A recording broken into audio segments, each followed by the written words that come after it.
ভাতিজা তোমার আব্বাই বাসা আছে? আচ্ছা ভাতিজা এখনই আইতাছি। रुको जरा सबर करो।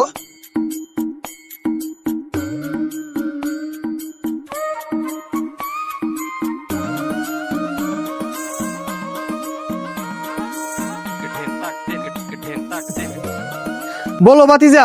চাচা আব্বাই তো বাড়িতে নাই। আব্বারে বিচারতেছেন কি লাগিয়া? তোমার আব্বাই আমার কাছ থেকে 50,000 টাকা পাইবো, এই টাকাটাই দেওয়ার লাগাইছি। তো কাকা আমাকে দিয়া যায় না, আব্বাই এলে আমি দিমুনে। টাকাটা নিতে হইলে আমার লগে নিচে যেতে হইব, আমার লগে নিচে যাই। চাচা তাড়াতাড়ি চলে নিচে যাই।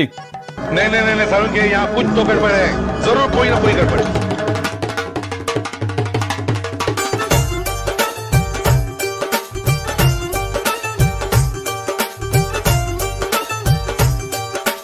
চাচা নিচে তো আইলাম, টেয়াটা দেন। তুমি আবার উপরে যাও গা, টিয়াটা তোমার আব্বাতে দিয়ে দিমুনে।